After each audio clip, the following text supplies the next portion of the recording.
नमस्कार दोस्तों, welcome to आरंभ एजुकेशन एम्पावरिंग एस्पिरेंट्स। तो देखिए, पंचायत का एमसीक्यू जो पंचायती राज है, हम लोगों ने थ्योरी पोर्शन पूरा कंप्लीट कर लिया है। थ्योरी में एक आध क्लास और बचा है, फैक्चुअल इन्फॉर्मेशन जो है वो किसी दिन मैं करवा दूंगा। बाकी पूरा 98% सिलेबस जो है मैंने पूरा कवर करवाया है, डिटेल में थ्योरी है। जो स्टूडेंट नहीं देखे हैं वो स्टूडेंट प्लेलिस्ट में जो है, इसी प्लेलिस्ट में मैं एमसीक्यू डाल रहा हूँ। प्लेलिस्ट पे जाइए, क्लास 1 से लेके पूरा 23-24 क्लास डला हुआ है, पूरा पहले देखिए। और उसके बाद उसी से रिलेटेड मैं एमसीक्यू करवा रहा हूं। आज का एमसीक्यू बेसिकली बेस्ड रहेगा प्रीवियस ईयर क्वेश्चन पे। बहुत से मैसेजेस आ रहे थे मुझे प्रीवियस ईयर क्वेश्चंस को करवाने के लिए, ठीक है। तो उसी पे अपन फोकस करेंगे। मैंने पहले प्रीवियस ईयर क्वेश्चन करवा रहा हूं आपका, फिर एक्स्ट्रा क्वेश्चंस भी करवा दूंगा, है ना।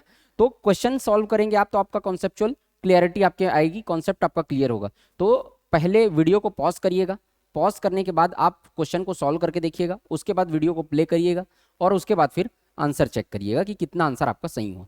तो आज हम लोग बहुत इंपॉर्टेंट, उसमें भी से भी क्वेश्चन तो बहुत आए हैं, सेलेक्टेड क्वेश्चंस को मैंने लिया है। ऐसे क्वेश्चंस को नहीं लिया है एक क्वेश्चन में 4 ऑप्शन है खत्म एक बार में, ऐसा नहीं। कथन कारण वाले क्वेश्चन को लिया है ताकि एक सवाल में आपको कई सारी चीजें और भी मैं बता सकूं।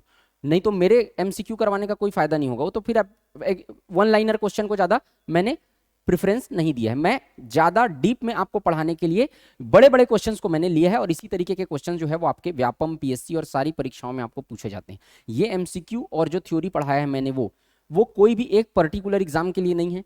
मैंने पूरा पीएससी को फोकस करके उसको पढ़ाया है, चाहे वो स्टेट सर्विस का तैयारी कर रहे हो या ईडीओ का तैयारी कर रहे हो, वार्डन का, जिसमें भी पंचायती राज आता है सारे एग्जाम के लिए मैं वादा करता हूं आपको कि इससे ज्यादा आपको कुछ भी नहीं पढ़ना पड़ेगा। ये सारी डाउट्स आपके क्लियर कर देंगे, ये सारे वीडियोस आप देख लीजिए। बाकी नोट्स से रिलेटेड तो नोट्स मैंने लॉन्च कर चुके हैं 4 सब्जेक्ट के, कॉन्स्टिट्यूशन, ग्रामीण विकास, आजीविका और पंचायती राज का चार्ट, और कॉन्स्टिट्यूशन का भी चार्ट है। तो वो अगर आप लोग परचेस करना चाहते हैं तो आप लोग डिस्क्रिप्शन में जाइए, वहां पर से लिंक है। व्हाट्सएप नंबर आप यहाँ पर आपका मिल जाएगा आपको, फर्स्ट नंबर कमेंट में, वहां से आप फिर प्रोसेस फॉलो करके ले सकते हैं, ठीक। कोई दिक्कत नहीं है उसमें। और भी इसके बाद भी हम लोग एमसीक्यू लाएंगे, तो मैं कोशिश करूंगा उसको करने का। चलो देखते हैं, फिर स्टार्ट करते हैं। तो अगर वीडियो आप लोग को अच्छा लगे तो वीडियो को लाइक करिए, चैनल को सब्सक्राइब करिए, ज़्यादा से ज़्यादा शेयर करिए। देखिए अभी थोड़ा सा टाइम का दिक्कत हो रहा है इसलिए वीडियोस कम हो गए हैं, लेकिन अब मैं कोशिश करूंगा कि अल्टरनेट डेज पे एक वीडियो जो है वो आते ही रहें। तो पूरी कोशिश मेरी है, मुझे आपकी बातों से और आपके जो कमेंट्स करेंगे, आप लाइक करेंगे और आप जिस तरीके से पसंद करेंगे, जिस तरीके से फेवर रहेगा आपका, उस तरीके से मुझे भी मनोबल मिलेगा कि मैं सारे शेड्यूल को देखते हुए, मैनेज करते हुए भी आपके क्लास जो है वो आपके ला सकूं, ठीक है। तो आपके तरफ से इंटरेक्शन मुझे बताएगा कि क्लास कितने फ्रीक्वेंटली रहेंगे। तो आप लोग कोशिश करिएगा ज़्यादा से ज़्यादा कमेंट करने का कि कैसा लगा वीडियो, और लाइक करने का, शेयर करने का, चैनल को सब्सक्राइब करने का, ठीक है। अपने दोस्तों में शेयर भी कीजिए। चलो स्टार्ट करते हैं, फिर पहला क्वेश्चन देखते हैं। चलो पहला क्वेश्चन, ग्राम पंचायत की स्थायी समितियों के विषय में, ग्राम पंचायत की स्थायी समितियों के विषय में सही क्या है। ग्राम पंचायत की स्थायी समिति, मैंने पूरा स्थायी समिति पढ़ाया है, टेबल के फॉर्म में बताया है।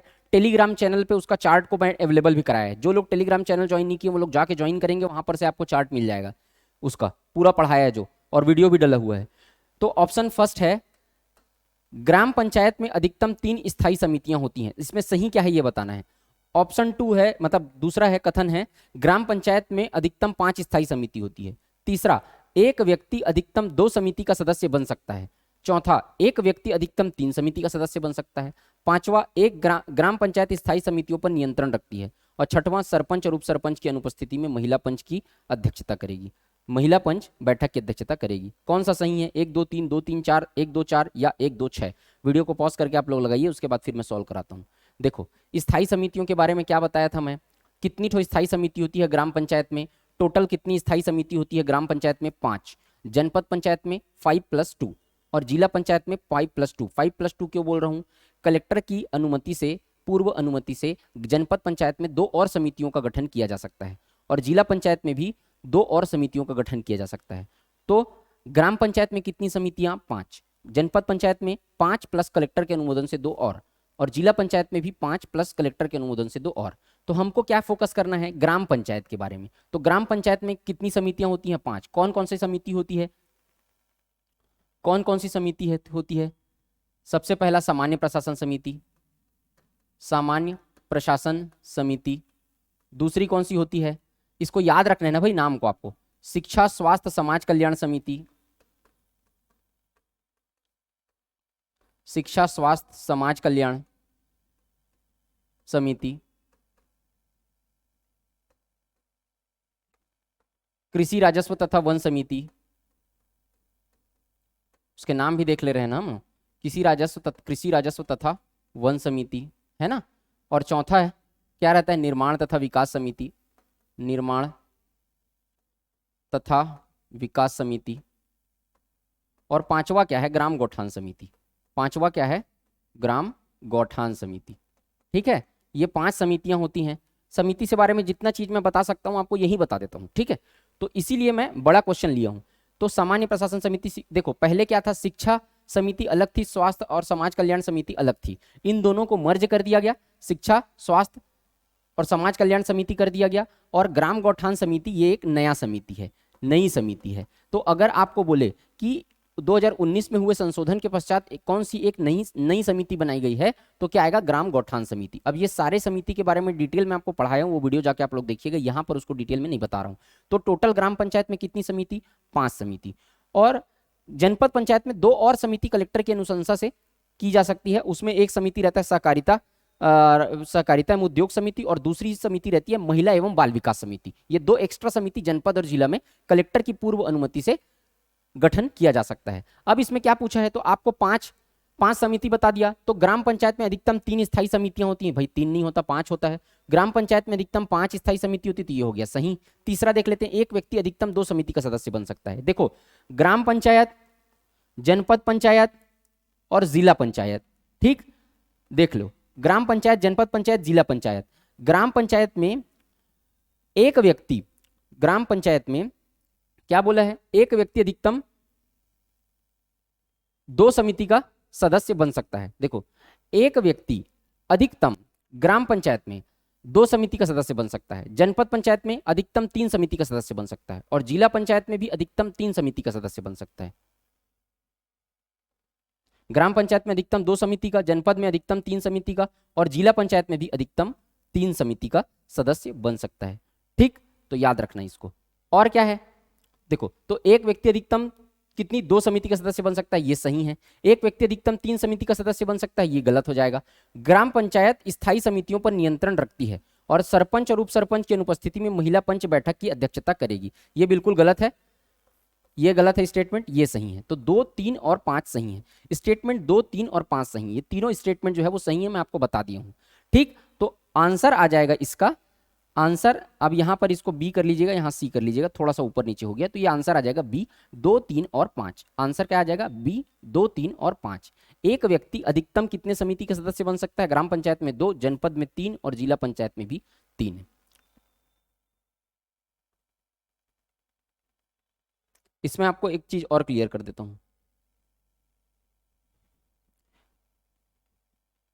प्रत्येक समिति में सदस्यों की संख्या, अगर आपको सदस्य संख्या बोले, ठीक है, प्रत्येक समिति में सदस्य की संख्या अधिकतम कितने सदस्य होते हैं, एक समिति में कितने सदस्य होते हैं अधिकतम, तो ग्राम पंचायत की एक समिति में अधिकतम सदस्यों की संख्या 4 होती है, जनपद पंचायत की एक समिति में अधिकतम सदस्यों की संख्या 5 होती है, और जिला पंचायत की समिति में एक समिति में अधिकतम सदस्यों की संख्या 3 होती है। ठीक, तो ये ध्यान रखना इसको। तो ये एक और सवाल, तो यहां से आपके एक सवाल से कई सवाल बन जाएंगे, है ना। चलो आगे बढ़े। निवेदित मत और मत पत्र के विषय में सही क्या है, इसको ध्यान से सुनो आप। निवेदित मत और मत पत्र के विषय में सही क्या है,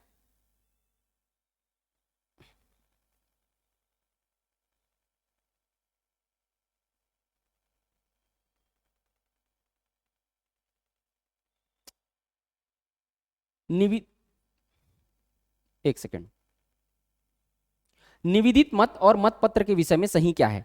निवेदित मत क्या होता है पहले समझ लो, उसके बाद सवाल सॉल्व करते हैं। निवेदित मत जो होता है, देखो कोई भी व्यक्ति वोट करने के लिए गया, पीठासीन अधिकारी या मतदान अधिकारी को यह आभास हो गया कि इस व्यक्ति के नाम से कोई दूसरे व्यक्ति ने वोट पहले ही कर दिया है।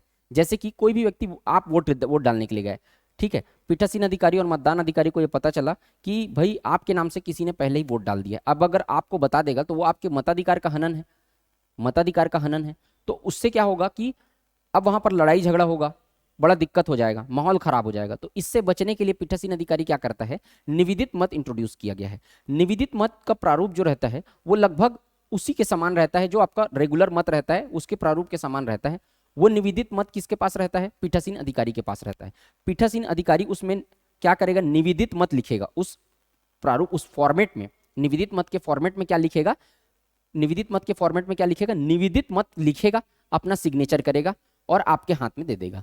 उसके बाद आप उसमें वोट डालेंगे और वोट डाल के मत पेटी में उस वोट को नहीं डालेंगे। निवेदित मत को मत पेटी में आप नहीं डालेंगे, उसको निवेदित मत को लाके क्या कर दिया जाएगा? आप क्या कर देंगे? पीठासीन अधिकारी के हाथ में दे देंगे। पीठासीन अधिकारी के हाथ में दे देंगे, पीठासीन अधिकारी उसको अलग रख देगा। इस मत की गणना जो होती है उसको अलग से लास्ट में रखा जाता है, अंतिम मत पत्र होता है। इसको क्या बोलते हैं? इसको अंतिम मत पत्र बोलते हैं। क्यों अंतिम मत पत्र बोलते हैं? इस मत की गणना जो रहती है वो तब की जाएगी जब दो कैंडिडेट खड़े हैं, ए और बी, दो कैंडिडेट खड़े हैं, ठीक है, और दोनों कैंडिडेट के पास, दोनों कैंडिडेट का मत बराबर हो गया, तब इस निवेदित मत की गणना की जाएगी। तो निवेदित मत का मतलब शॉर्ट में क्या हुआ? किसी व्यक्ति को नाम पहले ही, किसी व्यक्ति ने पहले ही वोट कर दिया है, क्रॉस वोटिंग हो गया है, पहले ही वोट किसी व्यक्ति ने कर दिया है, तो उसकी जगह पर जो वोट करवाया जाता है, जो मतदान किया जाता है, उसको कहते हैं निवेदित मत, ताकि वॉयलेशन क्रिएट ना हो, कोई दिक्कत ना हो, इसलिए उसको निवेदित मत कहते हैं। इसको अंतिम मत पत्र का नाम भी दिया गया है। अब बताओ, पहला ऑप्शन ये पूरा जान गए आप। यह मतदान केंद्र में उपयोग किए जाने वाले मतपत्रों के समान होता है, ये अब भी बताया हूं आपको मैं, सही है। यह अंधे मतदाताओं को दिया जाता है, नहीं, अंधे मतदाताओं का वोटिंग बताऊंगा। यह मत पेटी में डाला जाता है, मत पेटी में डाला नहीं जाता है। यह मतदान केंद्र, मत पेटी में नहीं डाला जाता, पीठासीन अधिकारी अपने पास इसको रख लेता है। यह मतदान केंद्र को प्रदत्त अंतिम मत पत्र होता है, ये बिल्कुल सही है। इलेक्ट्रॉनिक वोटिंग मशीन से मतदान करना है, नहीं, आप तो जो प्रोसीजर है आपको निवेदित मत लिख के देगा तो वहीं से मतदान करना है आपको। यह पीठासीन अधिकारी के हाथ में दिया जाता है, अब भी बताया हूं, पीठासीन अधिकारी के हाथ में दिया जाता है। यह डाक मतपत्र की तकनीकी शब्दावली है, ये बिल्कुल सही है। देखो, जो मत पत्र होता है ना, उसी को टेक्निकल लैंग्वेज पे निवेदित मत बोल देते हैं। जो सामान्य मत पत्र रहता है थोड़ा सा अलग रहता है, इसको टेक्निकल लैंग्वेज में क्या बोल देते हैं? टेक्निकल वर्ड है ये। तो डाक मतपत्र की तकनीकी शब्दावली है, सामान्य परिस्थितियों में इसकी गणना करना आवश्यक नहीं है, ठीक। तो ये क्या आन जाएगा? 1, 4, 6। अब देखो 1, 4, 6 और 7, तो ये ऑप्शन में क्या आ रहा है आपका? 1, 4, 6, 7 किसमें सही आ रहा है? 1, 4, 6, 7 आ रहा है आपका सी में सही आ रहा है। तो आंसर क्या हो जाएगा आपका? ऑप्शन सी, ठीक। अब यहां पर क्या लिखा हुआ है? अंधे मतदाताओं को दिया जाता है। तो देखो, अंधे मतदाताओं के लिए क्या प्रोसेस है, इसको भी एक बार पूछा है ना। अंधे मतदाता ये लोग कैसे करते हैं? देखो, जो मतदाता अंधा है वो देख नहीं सकता है, तो 18 साल या 18 साल से ऊपर के किसी व्यक्ति को साथ में लेकर जा सकता है। 18 साल या 18 साल के ऊपर के किसी व्यक्ति को अपने साथ में लेकर जा सकता है। पीठासीन अधिकारी उसको परमिशन दे देगा उसके साथ में जाने के लिए। 18 साल या 18 साल से ऊपर का व्यक्ति उसके साथ अंदर वोट देने जाएगा। वो जो अंधा व्यक्ति है वो उसको बताएगा कि किसको वोट देना है, और 18 साल या 18 साल से ऊपर का व्यक्ति उसी को वोट देगा और उसके बाद बाहर आ जाएगा। तो इस तरीके से इसका प्रोसीजर होता है, ये भी आपको पूछा जा सकता है, याद रखना है इसको, ठीक है। आगे बढ़े, बन रहा है सवाल? चलो, ये सारी चीजें मैं पढ़ाया हूं थ्योरी में, है ना, वहीं से क्वेश्चन है। देखो, व्यापम एडीओ के पेपर में आया हुआ है, इसको तो बता ही नहीं पा रहे हैं अपन। एडीओ के पेपर में आया है 2017, एडीओ 2017 का सवाल है भाई। देखो, एडीओ की तैयारी करने वाले कैसा सवाल आता है? जनपद पंचायत की सामान्य प्रशासन समिति के विषय में सही क्या है? जनपद पंचायत की सामान्य प्रशासन समिति के विषय में सही क्या है? ऑप्शन 1, कथन 1, इसके सदस्य जनपद पंचायत अध्यक्ष द्वारा नामित किए जाते हैं। दूसरा, इसके सदस्य जनपद पंचायत द्वारा चुने जाते हैं। तीसरा, यह वार्षिक बजट और लेखाओं पर विचार करती है। चौथा, अन्य समितियों के सभापति इसके सदस्य होते हैं। पांचवा, विधायक जो जनपद पंचायत के सदस्य हैं समिति के पदेन सदस्य होते हैं। छठवा, यह जनजाति कल्याण विषय पर विचार करती है। कौन सा सही है आप लगाइए, उसके बाद फिर मैं बताता हूं आपको, ठीक है। देखो, इसके सदस्य जनपद पंचायत अध्यक्ष द्वारा नॉमिनेट किए जाते हैं, ये बिल्कुल गलत है, क्योंकि समिति के सदस्य, सामान्य प्रशासन समिति के सदस्य कोई नॉमिनेट नहीं किए जाते। देखो, जनपद पंचायत में सामान्य प्रशासन समिति के सदस्य कौन होते हैं? जो अन्य जो समितियां होती है ना, सामान्य, जैसे वो 5 समिति मान लेते हैं जनपद पंचायत में, तो 5 समिति में सामान्य प्रशासन समिति एक समिति हो गया, अन्य 4 समिति के जो अध्यक्ष रहते हैं, देखो सामान्य प्रशासन समिति है, तो दूसरा समिति, तीसरी समिति, चौथी समिति और 5वीं समिति, तो ये जो 4 समिति हैं, इसके जो अध्यक्ष रहेंगे, इन 4 समितियों के अध्यक्ष रहेंगे, वही इसके क्या रहेंगे? पदेन सदस्य रहेंगे। न ही इसके सदस्यों को नॉमिनेट किया जाता है, न ही इसके सदस्य निर्वाचित होते हैं। ये सब के सदस्य निर्वाचित होंगे, लेकिन ये सब के जो अध्यक्ष रहेंगे, ये जो 4 समिति बाकी जो बचा ना, उसके जो अध्यक्ष लोग रहते हैं वो सामान्य प्रशासन समिति के पदेन सदस्य रहते हैं। ये लोग ऑलरेडी उसके सदस्य बन जाते हैं, तो अध्यक्ष द्वारा नामित नहीं किया जाता, ठीक है। दूसरा, इसके सदस्य जनपद पंचायत द्वारा चुने जाते हैं, नहीं चुना जाता भाई जनपद पंचायत के द्वारा, मैं क्या बताया आपको, ये लोग पदेन सदस्य बन जाते हैं इसके, ये भी गलत हो गया। तीसरा, यह वार्षिक बजट और लेखाओं पर विचार करती है, बिल्कुल सही है। सामान्य प्रशासन समिति सबसे महत्वपूर्ण और सबसे बड़ी समिति होती है, ये जो एनुअल लेखा जोखा है, वार्षिक बजट और लेखाओं पर विचार करती है ये, ठीक। तो ये तीसरा हो गया सही। चौथा, अन्य समितियों के सभापति इसके सदस्य होते हैं, बिल्कुल सही, अब भी बताया हूं आपको, चौथा नंबर सही। पांचवा, विधायक जो जनपद पंचायत के सदस्य हैं समिति के पदेन सदस्य होते हैं। विधायकों का क्या प्रोसेस है मैं आपको बता देता हूं। देखो विधायकों का क्या होता है, देखो ग्राम पंचायत में विधायक का कोई काम नहीं है। जनपद पंचायत में विधायक, ऐसे विधायक जिनका निर्वाचन क्षेत्र उस जनपद पंचायत के अंतर्गत आता है, वो उस जनपद पंचायत के भीतर आने वाले सभी समितियों के पदेन सदस्य बन जाएंगे। क्या बोला, रिपीट करूं, ऐसे विधायक जिनका निर्वाचन क्षेत्र उस जनपद पंचायत के भीतर आता है, ठीक, जब मतलब जिनके निर्वाचन क्षेत्र के भीतर वो जनपद पंचायत आता है, तो उन सारे जनपद पंचायत के पदेन सदस्य होंगे कौन, विधायक, ऑलरेडी सदस्य बन जाएंगे। जिला पंचायत में क्या होता है, 2 समिति के सदस्य रहेंगे, मतलब एज वो जिला जो उनके निर्वाचन क्षेत्र के भीतर आता है, उन सारे जिला पंचायत के जो समिति रहेगी उनमें किन्हीं 2 समितियों के पदेन सदस्य बनेंगे विधायक। जनपद में लेकिन सारी समितियों के सदस्य रहते हैं, तो विधायक जो जनपद पंचायत के सदस्य हैं समिति के पदेन सदस्य होते हैं, ये तो बिल्कुल सही हो गया क्योंकि रहते हैं। जिला पंचायत में केवल 2 समिति के, और सांसद जिला पंचायत में केवल 2 समिति के सदस्य बनेंगे, लेकिन वो स्वेच्छा से अपनी समिति को चुन सकते हैं। विधायकों के पास ये स्वेच्छाधिकार नहीं होता है। यह जनजाति कल्याण विषय पर विचार करती है, ऐसा कुछ नहीं है। तो ये 3, 4, 5 किस में आ रहा है भाई, 3, 4, 5, अच्छा 3, 4, 5, 3, 4, 5, ये 6 भी आएगा ऑप्शन में, तो ये आ जाएगा आपका ऑप्शन नंबर सी, 3, 4, 5 और 6। तो ये जनजाति कल्याण विषय पर भी विचार करने का काम सामान्य प्रशासन समिति करती है। तो 3, 4, 5 और 6 इसका राइट आंसर हो जाएगा। इसका आंसर आएगा सी, 3, 4, 5 और 6। तो सारा प्रोसीजर आपको बता दिया मैं, इसके साथ साथ विधायक सांसद वाला भी बता दिया, ठीक है। तो ये सब चीज ध्यान रखना। चलो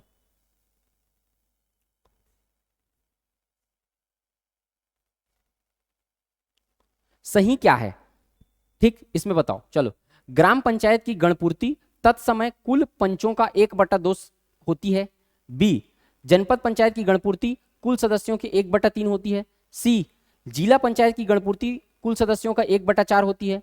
ग्राम पंचायत की गणपूर्ति कुल सदस्यों का 1/3 होती है। जनपद पंचायत की गणपूर्ति कुल सदस्यों से 1/2 होती है। जिला पंचायत की गणपूर्ति तत्समय कुल सदस्यों से 1/3 होती है। अब इसमें क्या सही होगा, A B C D E F, A B F और बी डी एफ। तो देखो गणपूर्ति के बारे में मैं पहले बता देता हूं कुछ। ग्राम पंचायत, जनपद पंचायत और जिला पंचायत, इन तीनों की गणपूर्ति क्या होती है, ग्राम पंचायत, जनपद पंचायत और जिला पंचायत, ठीक।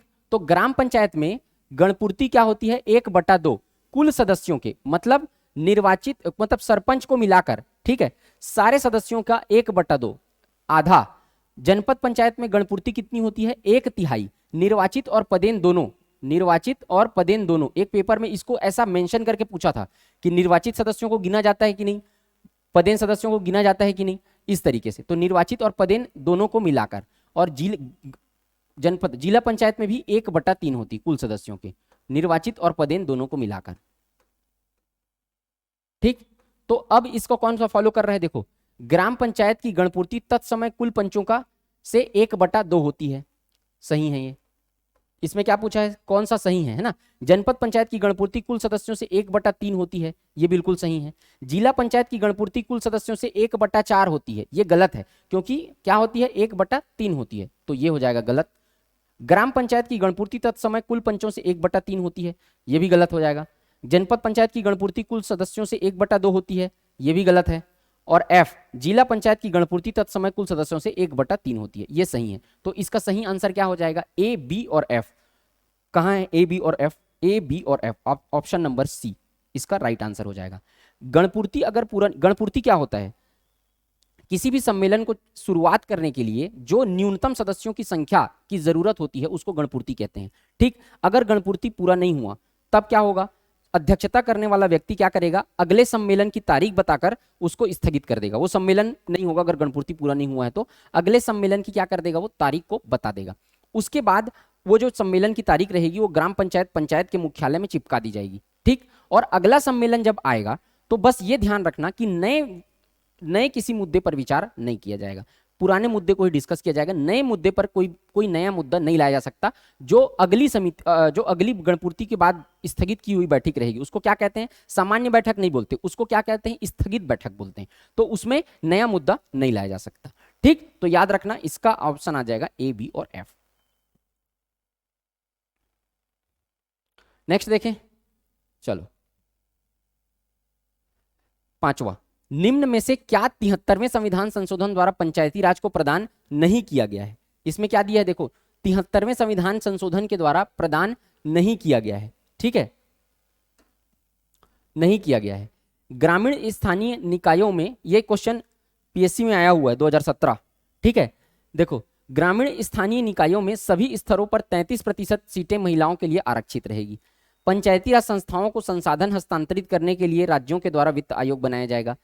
यदि पंचायती राज के निकाय राज्य सरकार द्वारा भंग किए जाते हैं तो 6 महीनों में चुनाव करवाना होगा। पंचायती राज के निर्वाचित प्रतिनिधि अयोग्य घोषित हो जाएंगे यदि उनके 2 से अधिक संतानें होंगी। 73वां संविधान संशोधन द्वारा पंचायती राज को प्रदान नहीं किया गया है क्या, तो देखो पहला क्या ऑप्शन है, ग्रामीण स्थानीय निकायों सभी स्तर पर 33% सीटें महिलाओं के लिए आरक्षित रहेगी। ये 73वां संविधान संशोधन में दिया गया है। देखो 33% सीट महिलाओं के लिए आरक्षित रहेगी, ये 73वां संविधान संशोधन से बोला गया है। लेकिन स्टेट इसको अपने हिसाब से मोल्ड कर सकती है, अपने हिसाब से चेंज कर सकती है। तो छत्तीसगढ़ सरकार ने 50% महिलाओं को आरक्षण दिया है, लेकिन 50% महिला आरक्षण 73वां संविधान संशोधन के तहत नहीं है। ठीक है, उसको छत्तीसगढ़ सरकार ने 50% किया है, उसको बढ़ा सकती है, घटा नहीं सकती। इसमें लिखा हुआ है 73वां संविधान संशोधन में न्यूनतम, क्या शब्द लिखा हुआ है, न्यूनतम। तो न्यूनतम 33% आरक्षण रहेगा। इसको बढ़ाया जा सकता है, इसको घटाया नहीं जा सकता है। तो ये सही है। बी, पंचायती राज संस्थाओं को संसाधन हस्तांतरित करने के लिए राज्यों के द्वारा वित्त आयोग बनाया जाएगा। देखो वित्त आयोग क्या करता है, देखो 2 वित्त आयोग होता है, एक केंद्रीय वित्त आयोग जिसका गठन राष्ट्रपति के द्वारा किया जाता है, और एक राज्य वित्त आयोग जिसका गठन राज्यपाल के द्वारा किया जाता है। जो वित्त आयोग रहता है, केंद्रीय वित्त आयोग, उसका काम क्या रहता है, स्टेट और सेंट्रल, केंद्र सरकार, केंद्र और राज्य के बीच वित्त का बंटवारा करना, यानी पैसे का बंटवारा करना। मतलब जो भी टैक्स से पैसा आएगा उसको कितना प्रतिशत केंद्र सरकार रखेगी और कितना प्रतिशत राज्यों को देगी, जिससे राज्यों का विकास हो सके। उस तरीके से क्या करती है वित्त आयोग, अनुशंसा देती है। उस मामले में क्या करती है, केंद्र सरकार को सलाह और सहायता देने का काम क्या करती है, वित्त आयोग करती है। 60-40 था, अभी चेंज हो गया है वो, है ना। तो वो हर वित्त आयोग 5 साल के लिए वित्त आयोग का गठन किया जाता है। ठीक, अभी कौन सा वित्त आयोग चल रहा है, केंद्रीय वित्त आयोग की बात कर रहा हूं। अभी 15वां वित्त आयोग चल रहा है, जिसके अध्यक्ष कौन है, एन.के. सिंह है। एन.के. सिंह है। 15वां वित्त आयोग चल रहा है जिसके अध्यक्ष एन.के. सिंह है। 14वां वित्त आयोग के अध्यक्ष कौन थे, वाई.वी. रेड्डी। 15वां वित्त आयोग कब से कब तक चल रहा है, अभी 2021-22 से। 15वां वित्त आयोग 2021-22 से 2025-26 तक 15वां वित्त आयोग चलेगा। ये 5 साल तक क्या करेगा, अब इसको मतलब ये डिस्ट्रीब्यूशन के लिए क्या करता है, सहायता सलाह देने का काम करता है। कितना प्रतिशत उस पैसा केंद्र सरकार रखेगी, कितना प्रतिशत राज्य सरकार रखेगी। 14वां वित्त आयोग आपका 20 में खत्म हुआ है ना, 2021 में। अब जो छत्तीसगढ़ में है, छत्तीसगढ़ में राज्य वित्त आयोग, अब छत्तीसगढ़ में राज्य वित्त आयोग क्या करेगा, जिसका गठन राज्यपाल करता है। राज्य वित्त आयोग छत्तीसगढ़ सरकार को यह सलाह देगा कि पंचायतों कितना टैक्स का कितना % हिस्सा राज्य सरकार रखेगी और कितना प्रतिशत हिस्सा पंचायतों को दिया जाएगा। ठीक, तो पंचायतों, जिससे पंचायतों का भी विकास हो सके, तो पंचायतों को कितना प्रतिशत हिस्सा दिया जाएगा, इसकी सहायता और सलाह देती है कौन, राज्य वित्त आयोग। राज्य वित्त आयोग के अध्यक्ष कौन है, सर्जियस मिंज। अभी सर्जियस मिंज, छत्तीसगढ़ राज्य वित्त आयोग के अध्यक्ष सर्जियस मिंज। ठीक, तो ये ध्यान रखना। अब सी देखो, पंचायती राज निकाय राज्य सरकार द्वारा भंग किए जाते हैं तो 6 महीनों में चुनाव करवाना होगा। ये बिल्कुल सही है, 6 माह के अंदर चुनाव करवाना रहेगा। अगर कहीं राज्य सरकार द्वारा भंग किया गया तब 6 माह में चुनाव करवाना आवश्यक है, ये भी सही है। और पंचायती राज के निर्वाचित प्रतिनिधि अयोग्य घोषित हो जाएंगे यदि उनमें 2 से अधिक संतानें होंगी। तो ये 73वां संविधान संशोधन में नहीं लिखा हुआ है। तो यहाँ क्या है सही, कौन सा 73वां संविधान संशोधन द्वारा पंचायती राज को प्रदान नहीं किया गया है, तो इसका आंसर क्या आ जाएगा, आंसर डी। ये 73वां संविधान संशोधन के माध्यम से नहीं बताया गया है, तो इसका ऑप्शन में इसका आंसर आ जाएगा ऑप्शन डी। क्लियर? ये सारी चीजों को नोट कर लेना, ये इंपॉर्टेंट है ना। वित्त आयोग का काम क्या होता है, अभी वर्तमान अध्यक्ष कौन है, पिछले अध्यक्ष कौन रहे हैं, कौन सा वित्त आयोग चल रहा है अभी, और छत्तीसगढ़ में उसके अध्यक्ष का नाम क्या है, सारा चीज ध्यान रखना। चलो नेक्स्ट क्वेश्चन देखते हैं। राज्य वित्त आयोग के संबंध में निम्नलिखित में से क्या सही नहीं है? यह व्यापम एडीओ 2017 का क्वेश्चन है। देखो, राज्य वित्त आयोग के संबंध में निम्नलिखित में से क्या सही नहीं है? भारत के संविधान के 73वें संशोधन अधिनियम में इसके गठन किए जाने का प्रावधान है, ये तो बिल्कुल सही है। इसका गठन राज्य के राज्यपाल द्वारा किया जाता है, मैं आपको बताया राज्यपाल के द्वारा किया जाता है राज्य वित्त आयोग का गठन। सी, यह राज्य के राज्यपाल को पंचायत की आर्थिक स्थिति को सुधारने हेतु अनुशंसित कर सकता है, अब भी बताया हूं पूरा डिटेल में इसको, तो ये भी सही है। तो इसका आंसर क्या आ जाएगा? सही नहीं है, तो ये तीनों ऑप्शन सही है, इसलिए इसका आंसर आ जाएगा उपयुक्त में से कोई नहीं। सारे ऑप्शन सही हैं, इसका आंसर आ जाएगा ऑप्शन डी, उपयुक्त में से कोई नहीं। क्लियर? चलो, ये एडीओ 2017 का सवाल है, ठीक है। चलो नेक्स्ट क्वेश्चन देखते हैं। 7वां क्वेश्चन, अब ये व्यापम में आया है एक पेपर में। एक ग्राम पंचायत का चुनाव 1 नवंबर 2012 को संपन्न हुआ और 25 नवंबर 2012 को इसकी पहली बैठक बुलाई गई। इसी बीच ग्राम पंचायत को विघटित किया गया। उक्त ग्राम पंचायत के लिए नया चुनाव 20 दिसंबर 2012 को आयोजित किया गया। इस नवनिर्वाचित ग्राम पंचायत की अवधि क्या होगी? 31 अक्टूबर 2017, 24 नवंबर 2017, 19 दिसंबर 2017, 26 दिसंबर 2019। देखो, जो नया ग्राम पंचायत गठन किया जाता है, देखो ग्राम पंचायत की काल की गणना 5 साल के टेन्योर की गणना कब से की जाती है? उसके पहले बैठक से की जाती है। तो यह सवाल भी आया हुआ है कि ग्राम पंचायत के कार्यकाल की गणना, यानी पंचायतों के कार्यकाल की गणना कब से की जाती है? तो उसमें अलग अलग ऑप्शन रहता है। तो जिस दिन से चुनाव का नतीजा आया रहता है उस दिन से नहीं किया जाता, जो प्रथम बैठक होता है उस दिन से उसका 5 साल का टेन्योर गिना जाता है। अब अगर बीच में ग्राम पंचायत किसी भी कारणों से विघटित हो गई, ठीक, तब क्या होता है? जो नई ग्राम पंचायत का गठन होगा वो भी बचे हुए समय के लिए किया जाता है, न कि फिर से 5 साल के लिए किया जाएगा। ये चीज को ध्यान रखना। मान लो जाए 2 साल तक कोई ग्राम पंचायत चला, पंचायत जैसे कि कोई भी पंचायत काम किया 2 साल तक, ठीक, 2 साल तक काम किया, 2 साल के बाद क्या हो गया? विघटित हो गया। तो बाकी जो बचा हुआ ग्राम पंचायत आएगा, जो बची हुई पंचायत रहेगी, वो इन 3 साल के लिए गठित की जाएगी, 3 साल के लिए, न कि फिर से 5 साल के लिए। यहां से 5 साल के काउंट नहीं किया जाएगा। 5 साल काउंट कहां से किया जाएगा? जिस दिन से पहला बैठक हुआ था उस दिन से 5 साल का काम कार्यकाल गिना जाएगा, 5 साल का। तो अब बताओ, चलो अब ये बना लोगे। 1 नवंबर 2012 को संपन्न हुआ पंचायत चुनाव, इससे कोई मतलब है क्या? कोई मतलब नहीं है इससे। 25 नवंबर को इसकी पहली बैठक बुलाई गई। कब बुलाई गई? 25 नवंबर 2012 को इसकी पहली बैठक बुलाई गई। ग्राम पंचायत को विघटित कर दिया गया इस बीच, उससे कोई मतलब नहीं है। 5 साल का गणना कब से होगा? जब से पहली बैठक बुलाई गई। अब गिनो 5 साल, 2012 से लेके क्या हुआ? 2017 तक होगा, तो 24 नवंबर 2017 इसका राइट आंसर हो जाएगा। तो इस कंसेप्ट को समझना, उसके बाद आंसर बन जाएगा। बहुत लोग को दिक्कत होता है इसमें, तो ये ध्यान रखना, ठीक। चलो नेक्स्ट क्वेश्चन देखें। यदि पंचायत चुनाव में मतदान के पूर्व किसी अभ्यर्थी की मृत्यु हो जाए तो क्या होगा? मतदान स्थगित हो जाएगा, मतदान स्थगित नहीं होगा। केवल एक अभ्यर्थी शेष रहे तो मतदान स्थगित हो जाएगा। यदि एक से अधिक अभ्यर्थी शेष रहे तो मतदान स्थगित नहीं होगा। देखो क्या होता है कि मान लो जाए 10 लोग खड़े हुए हैं चुनाव में, पंचायत के कितने लोग खड़े हुए हैं? 10 लोग। तो इसमें से किसी एक अभ्यर्थी की मृत्यु हो जाती है मान लो जाए, तो जिस दिन मतदान होना है उसी दिन होगा, निर्वाचन स्थगित नहीं होगा। एक की अगर मृत्यु हो जाती है तब। लेकिन अगर चुनाव में कितने लोग खड़े हुए हैं? 2 लोग, 2 लोग खड़े हुए हैं और एक की अगर मृत्यु हो जाती है, एक की अगर मृत्यु हो जाती है तो चुनाव आयोग उसका जांच करवाएगा, ठीक, कि संदिग्ध तरीके से थोड़ी मृत्यु हुई है, ठीक, तो उसकी जांच करवाएगा। और जांच करवाने के बाद क्या करेगा? अगर एक की मृत्यु हो गई तो निर्वाचन को क्या कर देगा? स्थगित कर देगा, निर्वाचन को स्थगित कर देगा। तो अब क्या समझ में आया इसमें? उसके बाद क्या करेगा? निर्वाचन को स्थगित करेगा। निर्वाचन को स्थगित करने के बाद और भी नॉमिनेशन भरने का, नामांकन भरने का समय दिया जाएगा कि नामांकन और भी अगर कोई चाहता है। अब बच कौन गया? अब एक की तो मृत्यु हो गई, अब बचा कौन? ये वाला बस बचा। तो अब क्या करेगा? और भी अगर कोई नामांकन भरने के लिए इंटरेस्टेड है तो समय देगा कि आप नामांकन भर सकते हैं, नामांकन भरने के लिए समय देगा।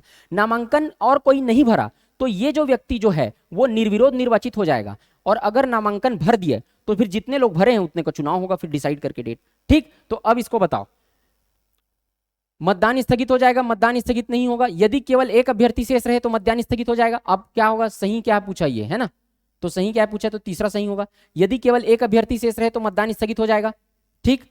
और यदि एक से अधिक अभ्यर्थी शेष रहे तो मतदान स्थगित नहीं होगा। तो एक से अधिक अभ्यर्थी शेष रहे तो मतदान स्थगित तो नहीं होता। तो 3 और 4 सही ऑप्शन है इसका सही आंसर। तो ऑप्शन आ जाएगा सी 3 और 4, सी 3 और 4। ये पूरा प्रोसीजर समझ में आया, इसको ध्यान रखना। चलो, ये पीएससी प्री में आया 2017 के पीएससी के प्रीम्स का क्वेश्चन है, ठीक। नेक्स्ट देखते हैं। देखिए 9वां, उप सरपंच अपने पद से किस प्रकार हटाया जा सकेगा। तो देखो, इसको पहले देखो क्या होता है। जो अप्रत्यक्ष रूप से निर्वाचित होते हैं, जिनका निर्वाचन अप्रत्यक्ष होता है, उसके खिलाफ लाया जाता है अविश्वास प्रस्ताव। अब इसमें सरपंच अपवाद है, ठीक, सरपंच अपवाद है इसमें। तो अविश्वास प्रस्ताव किनके लिए लाया जाता है, जो अप्रत्यक्ष रूप से निर्वाचित होते हैं, तो उप सरपंच है। उसी तरीके से जनपद पंचायत में अध्यक्ष उपाध्यक्ष दोनों अप्रत्यक्ष तरीके से अप्रत्यक्ष और प्रत्यक्ष चुनाव मतलब क्या होता है, प्रत्यक्ष मतलब जिसको डायरेक्ट जाके आप वोट करते हैं। जैसे ग्राम पंचायत में क्या है, पंच और सरपंच दोनों प्रत्यक्ष रूप से निर्वाचित होते हैं। जनपद पंचायत में जो सदस्य होते हैं वो प्रत्यक्ष निर्वाचित होते हैं, क्योंकि आप उनके लिए वोट करते हैं। अब सदस्य अपने बीच से मिलकर किसको चुनते हैं, अध्यक्ष को चुनते हैं। जिला पंचायत में भी सदस्य का निर्वाचन होता है, सदस्य अपने बीच से चुनते हैं किसको, जिला पंचायत अध्यक्ष और जिला पंचायत उपाध्यक्ष को। उप सरपंच की बात किया, उप सरपंच को कौन चुनता है, पंच अपने बीच से उप सरपंच को निर्वाचित चुनते हैं। तो वो हो गया क्या मतलब अप्रत्यक्ष रूप से निर्वाचित हुआ। तो अप्रत्यक्ष निर्वाचित होगा मतलब अविश्वास प्रस्ताव से हटाया जाएगा। तो पदयुच्ची प्रस्ताव ये नहीं हटाया, पदयुच्ची प्रस्ताव द्वारा नहीं, तो रिकॉल बोलते हैं ना इसको, रिकॉल बोलते हैं इसको। तो ये रिकॉल नहीं आता इसके खिलाफ, अविश्वास प्रस्ताव द्वारा हटाया जाता है। अब अविश्वास प्रस्ताव का क्या प्रोसीजर है, तो अविश्वास प्रस्ताव का प्रोसीजर मैं आपको यहां पर डील कर देता हूं। देखो अविश्वास प्रस्ताव कैसे लाया जाता है। तो सबसे पहले 1/3 सदस्य, 1/3 सदस्य लिखित रूप से क्या करेंगे, एक प्रारूप बनाकर विहित अधिकारी को आवेदन करेंगे। लिखित रूप से एक प्रारूप बनाकर क्या करेंगे, लिखित विहित अधिकारी को आवेदन करेंगे। अब विहित अधिकारी कौन होगा, विहित अधिकारी कौन होगा, यहां पर ग्राम पंचायत, जनपद पंचायत और जिला पंचायत, जिला पंचायत। तो विहित अधिकारी ग्राम पंचायत में कौन होगा, 1/3 तो पंच सदस्य, और वहां पर पंच या फिर सदस्य। तो ग्राम पंचायत में पंच, जनपद और जिला में सदस्य। ये लोग क्या करेंगे, 1/3 सदस्य जो रहते हैं आवेदन करेंगे। विहित अधिकारी यहां पर कौन रहेगा, अनुविभागीय अधिकारी राजस्व।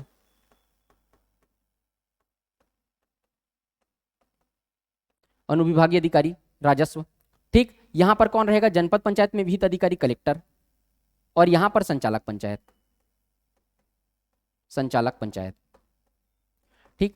अब उसके बाद ये लोग को क्या मिल गया, 1/3 सदस्य आवेदन किया, आवेदन को ये लोग क्या कर लिए, स्वीकार कर लिए। ये लोग क्या करेंगे, 15 दिन के भीतर बैठक बुलाएंगे। क्या करेंगे, 15 दिन के भीतर एक बैठक बुलाएंगे, भीतर एक बैठक बुलाएंगे। तो उस बैठक की अध्यक्षता कौन करेगा, 15 दिन के भीतर एक बैठक बुलाएंगे अविश्वास प्रस्ताव को पारित करने के लिए। तो उस बैठक की अध्यक्षता ग्राम पंचायत में कौन करेगा, ग्राम पंचायत में नायब तहसीलदार या समकक्ष अधिकारी, नायब तहसीलदार या समकक्ष अधिकारी, उसके इक्विवेलेंट अधिकारी। जनपद में कौन करेगा, डिप्टी कलेक्टर या समकक्ष अधिकारी, उसकी अध्यक्षता। और जिला पंचायत में कौन करेगा, खुद कलेक्टर, ठीक। अब इसमें यहां पर सम्मेलन बुला लिए 15 दिन के भीतर ये लोग। अब उसके बाद कैसे पारित होगा, तो उपस्थित तथा मतदान करने वालों के 3/4 सदस्य, उपस्थित और जो लोग मतदान करने वाले हैं उनके 3/4 सदस्य का बहुमत, मतलब 3/4 सदस्य जो तत्समय ग्राम, जनपद और जिला पंचायत इनका गठन करने वाले कुल सदस्यों के 2/3 बहुमत। इससे अगर ये 3/4 बहुमत अधिक हो जाता है, क्या बोल रहा हूं मैं, उपस्थित तथा मतदान करने वालों का 3/4 बहुमत। इसको डिटेल में मैं वीडियो में बताया हूं, अगर कोई वीडियो नहीं देखे तो वीडियो जाके देख लीजिएगा। उपस्थित तथा मतदान करने वालों का 3/4 बहुमत जो तत्समय, उस समय ग्राम पंचायत, जनपद पंचायत और जिला पंचायत का गठन करने वाले कुल सदस्यों के 2/3 बहुमत से अगर अधिक हो जाता है, तब यह प्रस्ताव जो रहता है विश्वास प्रस्ताव पारित हो जाता है। क्या हो जाता है, पारित हो जाता है। समझ गए। अब अगर प्रस्ताव पारित हो गया, तो अब अगर अपील करना चाहता है जिसके खिलाफ अविश्वास प्रस्ताव पारित हुआ है वो, तो अविश्वास प्रस्ताव पारित हुआ है, वो अपील करना चाहता है, तो 7 दिन के भीतर ग्राम पंचायत में 7 दिन के भीतर, जनपद पंचायत में 10 दिन के भीतर और जिला पंचायत में 15 दिन के भीतर किससे अपील करेगा? ग्राम पंचायत में 7 दिन के भीतर, जनपद पंचायत में 10 दिन के भीतर और जिला पंचायत में 15 दिन के भीतर, 15 दिन के भीतर अपील करेगा। ग्राम पंचायत अपील करेगा कलेक्टर को, ग्राम पंचायत में अपील किया जाएगा कलेक्टर को, जनपद पंचायत में अपील किया जाएगा संचालक पंचायत को और जिला पंचायत में अपील किया जाएगा राज्य सरकार को, स्टेट गवर्नमेंट को। ठीक, अब इसके बाद ये जो रहता है 7 दिन के भीतर इसको अपील किया, कलेक्टर अपना 30 दिन के भीतर निर्णय देगा जो अंतिम होगा। कलेक्टर भाई इसको अपील किया है तो कलेक्टर सोच विचार के निर्णय देगा 30 दिन के भीतर जो अंतिम होगा। यहां पर कलेक्टर 30 दिन के भीतर निर्णय देगा जो अंतिम होगा। यहां पर कलेक्टर 45 दिन के भीतर निर्णय देगा जो अंतिम होगा। इसके बाद कोई अपील नहीं होगा। याद रखना, 30 दिन के भीतर निर्णय यहां, 30 दिन के भीतर जनपद में, 45 दिन के भीतर निर्णय कहां? जिला पंचायत में। कब कब नहीं लाया जा सकता विश्वास प्रस्ताव? कार्यकाल शुरू होने के 1 साल के भीतर, 1 साल हुआ है, 1 साल के अंदर नहीं लाया जा सकता। 1 साल में 2 बार नहीं लाया जा सकता। एक बार अगर ले आया गया है तो 1 साल के भीतर दोबारा नहीं लाया जा सकता। अंतिम 6 माह में नहीं लाया जा सकता, अंतिम 6 माह में नहीं लाया जा सकता। तो ये तीनों प्रोसीजर को भी याद रखना कि अविश्वास प्रस्ताव कब कब नहीं लाया जा सकता, ये भी पूछा है एक बार। तो ये अविश्वास प्रस्ताव बी सही है। कुल सदस्य संख्या के 2/3 बहुमत द्वारा, ये बिल्कुल सही है। ठीक है, उपस्थित तथा मतदान करने वालों का 3/4 बहुमत, ये भी सही हो गया। तो पूरा प्रोसीजर ही बता दिया हूं मैं। कुल संख्या के आधे से अधिक द्वारा, ये ऐसा कुछ नहीं है, ये गलत है। उपस्थित तथा मतदान करने वालों का 2/3 बहुमत, उपस्थित तथा मतदान करने वालों का 3/4 बहुमत देखा जाता है। तो ऑप्शन क्या आ जाएगा? बी, सी और डी। तो ए भी तो गलत हो गया, तो बी, सी और डी ऑप्शन आ जाएगा। सी, बी, सी और डी ऑप्शन आ जाएगा सी। क्लियर? पूरा विश्वास प्रस्ताव फिर से रिवाइज करवा दिया हूं यहां पर। ठीक, चलो इसको देख लेना। 10वां, यदि जिला पंचायत का अध्यक्ष अपने पद से निलंबित हो जाए तो क्या होगा? उपाध्यक्ष अध्यक्ष बन जाएगा। ये क्वेश्चन आए हैं लेबर इंस्पेक्टर के 2018।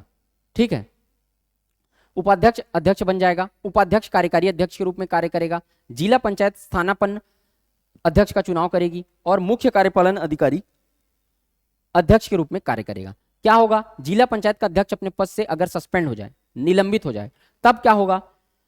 यहां पर